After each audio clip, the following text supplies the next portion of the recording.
Welcome to Left Night with Kendra Dawsey, and here's your host, Kendra Dawsey. Hi, everyone. Hey. Hi. Hey, I'm coming to you from my dining room / kitchen tonight. How are you doing, Zach? The real office place of the proletariat. You are so right. Yep, this is where I could. Oh, hi, Lloyd. Man, I'm glad we're on Twitch this week. Even though we're going to talk about why sometimes social media could be bad today. Oh, okay. Yeah. So I could get into that. I realized, I could get into that. But also, like, how are you doing, Zach? Let's talk good. about. Well, thanks for just automating away my job where I queue you up to start. But I'm doing okay. I'm doing perfectly fine. And yourself? I'm doing great. I'm in my kitchen. I'm kind of tired. I look like Kid and Play now, which I'm dealing with personally. I'm trying to work through that. But all right. Well, what is on your mind other than resembling being afraid that you look like Kid and Play? And being in your kitchen, what else is on your mind? I'll tell you what's on my mind, Zach. So a lot is wrong with the current world today. And obviously you agree because you are watching the show. Facebook, despite being the place where you might be watching us, is very much one of those things. From logged on nerds arguing about the latest comic book reboot to straight up lynchings, it seems that even though a large percentage of people dislike it, Facebook is ubiquitous in the goings-on of modern-day life. However, the social media company has had a particularly rough few weeks. A whistleblower who previously worked for the company named Frances Haugen appeared on 60 Minutes and accused Facebook of knowing that its algorithms spread disinformation and hatred, but still putting profits over people. She said Facebook harms children, sows division, and undermines democracy in a pursuit of breakneck growth and astronomical profits. And just about a week ago, the entirety of not only Facebook, but Instagram and WhatsApp was down for hours. And this may or may not be related to the 60-minute interview. Who can say? We don't want Zuckerberg to cut our stream short, so we're not going to say anything about that. But Frances Haugen's whistleblowing is just one of many blows Facebook has had in recent years regarding the spread of disinformation and violence and lack of user privacy.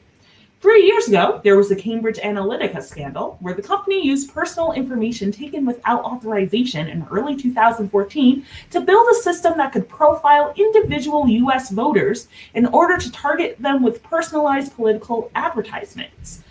Of course, many middle-of-the-road liberals will cite Russiagate as an obvious occurrence of the dangers of Facebook, similar to Cambridge Analytica. But there are also loads more examples, like a whole-ass genocide. After Facebook's role in the Rohingya genocide in Myanmar and anti-Muslim lynchings in India, it seems like the company is too big to not incite violence. But let's be honest. Is it any surprise a bourgeois nerd from Harvard started Facebook to objectify women, but eventually turned it into one of the biggest misinformation machines in the world? And something like Hot or Not would objectively be better than what Facebook is today. Before the year 2006, the only way to get your great Aunt Josephine to get radicalized was Fox News. But now you teach her about the internet, and the next thing you know, she's talking about Q drops and regurgitating anti-Semitic propaganda. It's gotten to the point where regulating Facebook and other large social media corporations is now something both Democratic and Republican congresspeople agree on. Definitely for entirely different reasons. The Republicans are mad that Trump is now no longer on Facebook, but we'll take what we can get. On this particular Twitch show, it might seem a little weak to propose that Facebook be hit with an antitrust act instead of simply dismantled. But sometimes we do have to have baby steps. Through owning Facebook, Instagram, and WhatsApp, Mark Zuckerberg is the CEO of a full third of the internet and also rules over a messaging app that half the world uses. Even though Facebook being down was a welcome break for me, it did mean that people who depend on WhatsApp to speak to their families had to go without it for hours. And it's not good for one company and one person to have this much control over our lives. It goes against the idea of an internet that tears down inequalities instead of building them up. And the least we can do towards that is shrink Facebook's role in that inequality. And until then, we'll make fun of Mark Zuckerberg for looking like an alien. Thank you, and we'll be back after this commercial break. The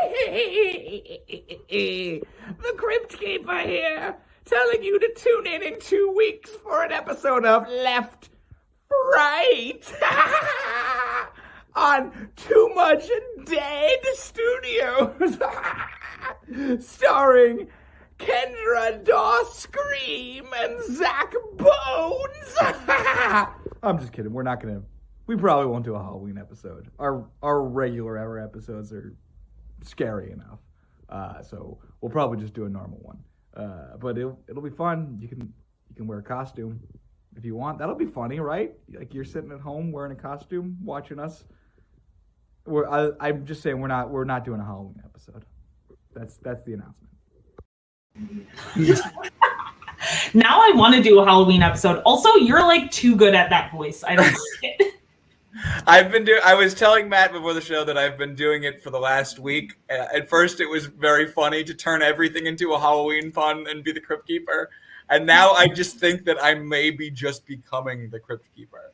Oh my God. We're going to get here next week and you're just going to be like some bones with like the hair coming just off. Covered in cobwebs. Just like, hello. I do miss Tales for the Crypt though. That was quality television. Of course. Yes. It's the spiritual successor to things like The Twilight Zone, I feel like. Yes. Yeah. I also watched it way too young, and that's why I love horror now. But enough about media. What's going on this week outside of media? So things are happening. Things are happening. They continue to. If you are watching at home and you think of something that's happening that we need to talk about, put it in the comments because we would love some more ideas of what to talk about this week. First at the top, so we talked about like sort of like the slowdown of like work and how there's a lot of like job. There's like a capital strike that is also sort of a labor shortage. Like there's a lot going on. And then as we were getting ready to do that, John Deere announced that the people at John Deere are going on strike. Yes. About 10,000 workers. That is a lot of workers, and I think it's in Indiana and a few other places. As a city slicker, I have rarely, if ever, been on a tractor or whatever the fuck John Deere sells. But I will. You were right. You didn't have to put a caveat there. Oh, is it? Well, I thought they also did lawnmowers. I feel like my dad had a. They sell tractors and tractor-like supplies. tractor like conveniences. Yes. But also a lot of hats. It seems like you see a lot of John Deere hats. Yeah, that's very true. But as a city slicker, I support the John Deere strike. I think they are dealing with a lot of the same issues that a lot of people, factory workers and people who are working in other industries, like your brother, Zach, are dealing with just like very long work days. Not a huge rise in pay, even though like the company made a lot of profits and the CEO has also made a lot of profits. And yeah, they deserve some of that money. Tractors seem hard.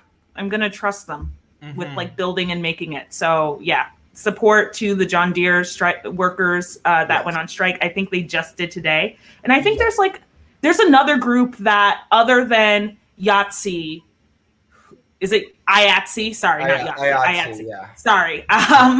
It's not a dice. It's not a dice union. There's another group that is like clear to go on strike, right? Kellogg's is the other. We talked about Kellogg's last week. No, Kellogg's is on strike, but there was one that's like we're prepared to go on strike unless like something happens. Yeah, I can't think of who it is. It's really. Which is like, it feels like we're living in an uncommon time because I can't remember when Kaiser Permanente is the other one. Yes, that's it. Which has the scariest name for a company. Very, very intimidating. Mm-hmm. Sounds German. Yes. Yes, Kaiser Permanente, very intimidating named. They're just they. I feel like that one doesn't hit as hard on the again where we have a strong East Coast bias, but I feel like every third hospital on the West Coast is a Kaiser Permanente. Oh wow. Okay. They're just an incredibly large hospital company, and to see a strike like they're gonna run out of scabs. I mean, if there's already like there's been a very low like a very underreported St. Vincent's in Worcester has been on the longest one of the longest strikes in hospital history. What? In that's been going on for close to 2 years now. Wait, what? I had no idea. Yeah, this has been going. Yeah, St. Vincent's nurses have been going on, and the hospital has put together what they're calling their last best offer now. Their contract ran up at like the very early on in COVID, and they're like, so we're getting paid more, right? And they were like, no. So it's been unresolved this whole time. They've been using scabs the whole time there. God damn. At that hospital, like eventually, the thing about using scabs is that eventually you run out of scabs. Yes. Because for whatever unoptimistic views you may have on the world, most people really do know better than to be a fucking scab. Like even though, a lot of it is like, we do live in a very consumer society, but I think most people will still realize that even if it's just sort of a self-interest thing where, this won't be permanent work, or this will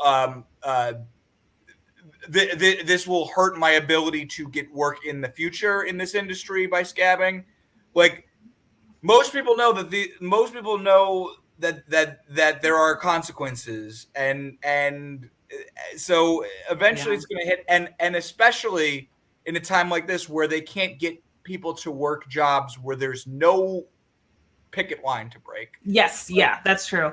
And nursing is exhausting, and there are nurses quitting just because they're tired of getting spit in the face by like a COVID denier, so right. It's probably, I would imagine that's some added stress, and like even if you're a scab with no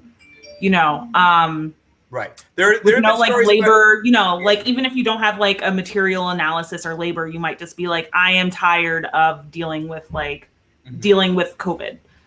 So that is not good. That's not good. You should pay workers. That's. I would agree. Yes. You should definitely pay workers. Yes. I'm just gonna. Do you know anything about what Lloyd is talking about in the comments? The Mark Norman controversy. He was a comedian who turned out to be not. I think he was a comedian that committed that has done sexual harassment, I believe, which yes. So unheard of in comedy. Just right. Never an extremely unheard of comedy. Extremely unheard of thing in comedy. Right. Oh yeah, Lloyd said yes. I don't even know if it like disappeared. I mean, I think in entertainment in general, there's been a lot of people that have been called out for sexual harassment, and other people are just like, oh, okay. Right. It's very easy for this stuff to get swept under the rug. Yeah. And it is a hard and one day we really should do an episode about like labor organization in comedy because really like that feels like one of the reasons that it goes completely unrecognized, and now there's no it's not like SAG or the Directors Guild or anything like that is doing like a particularly great job at it. But like you could, at least if there was some sort of organized system for comedy, there could theoretically be, some protections to keep those people off of shows. But again, it seems like that's a almost unwinnable battle because comedians are just about the most narcissistic and self-interested people that exist. And I agree, and I am one. I mean, Right. we both Right. both do comedy, and like, yes, Right, I mean, yes. yes, yeah. Right. Yes. Yeah. No. Because every and I'm not gonna paint with too broad of a brush here, but there is a large number. There's a large number of comedians for whom there is no need to have any sort of solidarity because I'm going to be famous. Yeah. I'm going to be the one who makes it. I'm the one who's talented. It doesn't matter if you are if you suck or if you have any actual shot. Your idea is that everybody else is beneath you. So there's no sense of solidarity. Yes, you need. We should do more about labor and more generally, and I think we should do an episode about how to talk more about how to organize workplaces. But number one, to have a successful organization, you need the members to not be delusional. Which is very hard in comedy. I mean, there have been histories of comedian unions.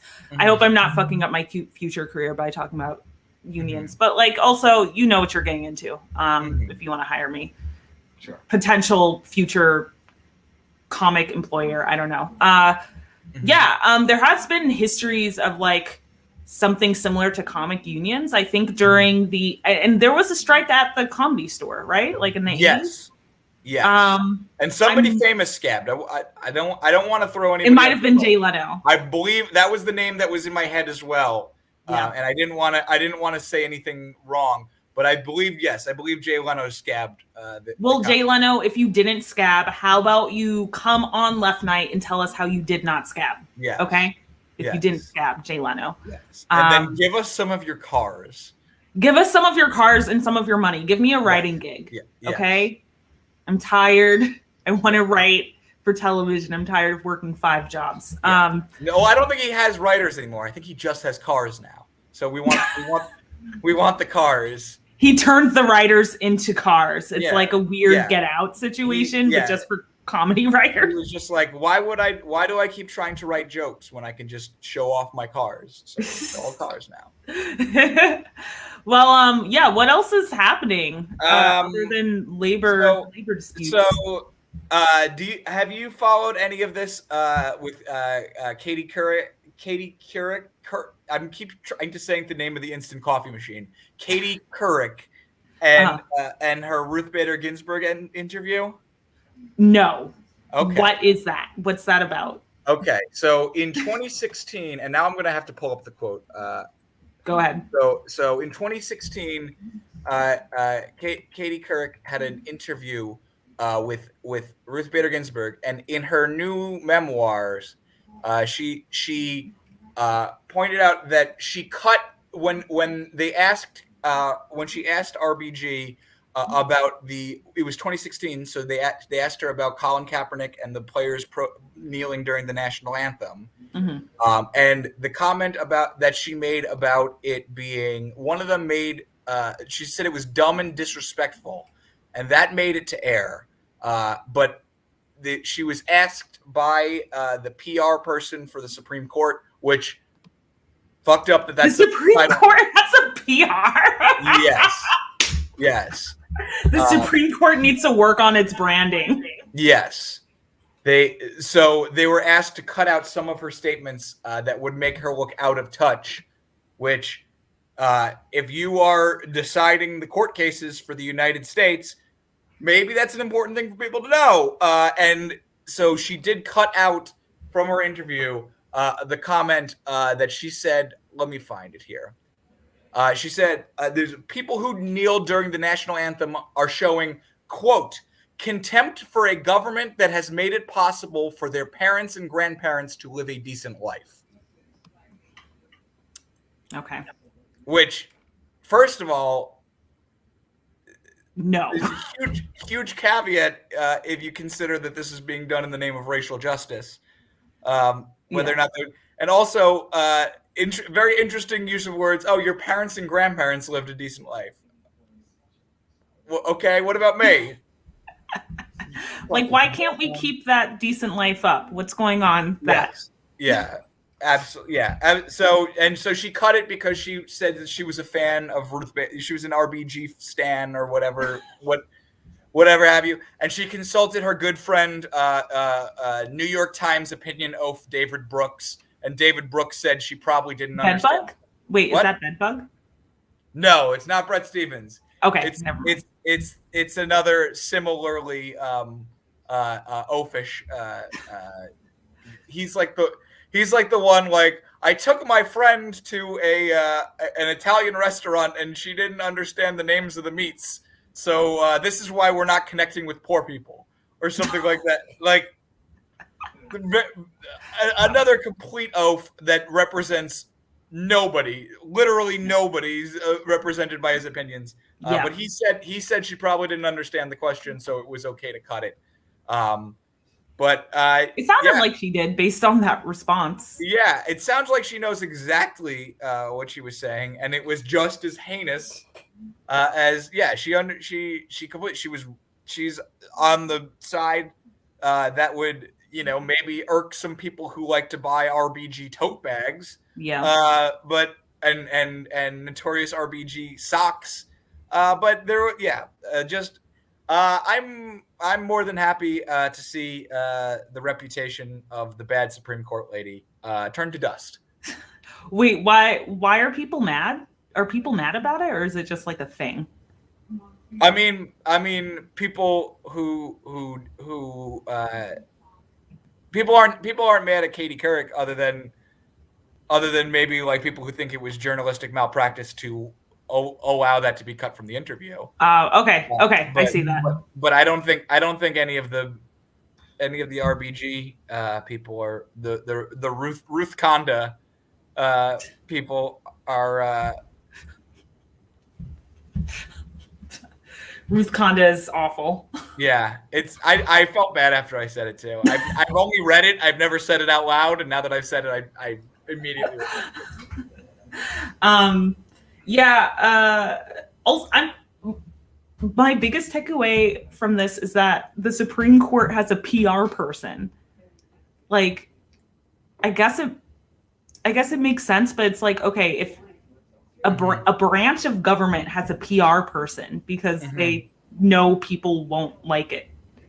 Right. I mean, yeah. I mean, this is not. I mean, when you consider and this is like well tread by John Oliver at this point that you can't film inside the Supreme Court. So like the idea that you're not even allowed to show them deliberating on camera leads me to believe that it's not. I don't think it's particularly out of strange that they're also protective of when you are able to put them in front of the camera. Yeah. Yes. Still wild. Jesus. So this is me sort of finagling my way in. Now that we've talked about Kaepernick, we could talk more about sports news this week. Okay. Do you want to talk about Kyrie Irving, or do you want to talk about the emails leaked from the Washington football team? I barely know what any of those are. Okay. You can talk about whatever you want. Okay. Do you know who Kyrie Irving is? Tell me what you know about Kyrie Irving. He is a black man. I think he doesn't want to take the vaccine. I don't know what sport he plays. Yes, he plays basketball. Okay. He does not want to take the vaccine. So prior to this, Kyrie Irving is sort of an interesting character because like one of his first things that like caught like media attention was him like giving credence to flat Earth conspiracies. Oh my God. And it's Facebook's fault. I bet it's Facebook's fault. Right. He did that, and then he was like a goof for a while, and then he came to Boston, and he wasn't as good as he was when he had LeBron as a teammate, so people weren't very happy with him. And then he went to New York, and then when they had the bubble season last year, he didn't go to the bubble because he was like, this is stupid. Like, why are we even playing right now? We should be doing better things with it. There's people dying in the streets. We should be spending our time better. And that mentality actually did turn out to probably be the correct one after the players themselves tried to get out of playing at a certain point. Yeah. So he wasn't. So then people were like, oh, maybe he's kind of out there, but maybe he's not as like maybe he's got some points. And now he doesn't want to take the vaccine, and now he's not allowed to play. They had to find a practice facility for him that like finagled the New York law, because New York law says that you have to be vaccinated to be going pretty much anywhere at this point. So and the NBA has just flat out come out and say he's not playing until he gets a vaccine. Yeah, he should just get vaccinated. Right. Why is he like this? Yes. But it is funny to see like people like Ted Cruz, who had nothing but like utter contempt for somebody like Colin Kaepernick, to now be like, Kyrie Irving, I stand with Kyrie. It's fucking stupid. Yeah, that seems dumb. Yeah. And then what about the emails? Yeah, or Donald Trump Jr. being like, Kyrie Irving does not care about you. Yeah. Like, if anything, that's going to make him more likely to consider he might be wrong, because now Donald Trump Jr. is standing with them. I hope so. I certainly hope so. Yeah. But yeah, there's also we have 2 minutes left, and my phone, my laptop's low. You might have to. Okay, I'm gonna cut to my final words that I would like to. Okay, sounds good. To stay.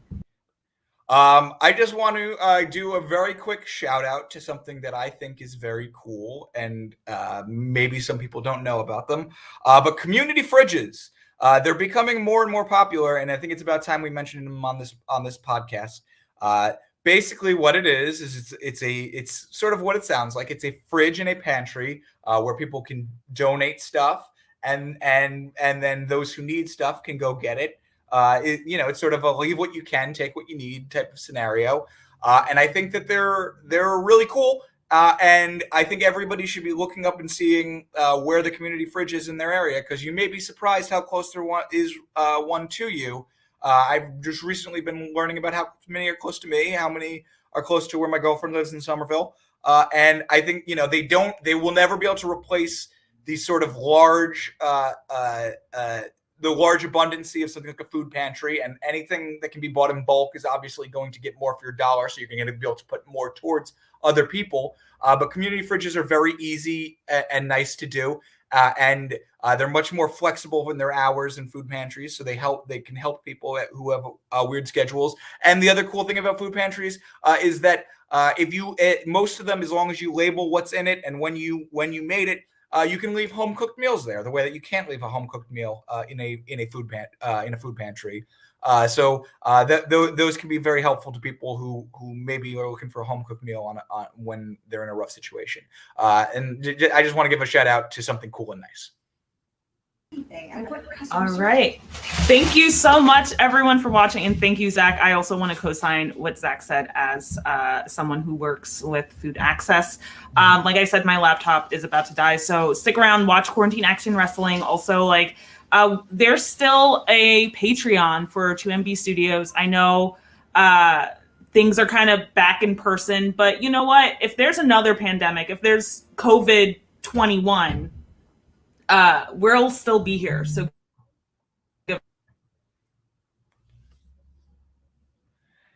oh no, is that the end of Kendra? Well, see you later, Kendra. We hardly knew ye. That's our show, everybody. Stick around for Quarantine Action Wrestling and join the Patreon.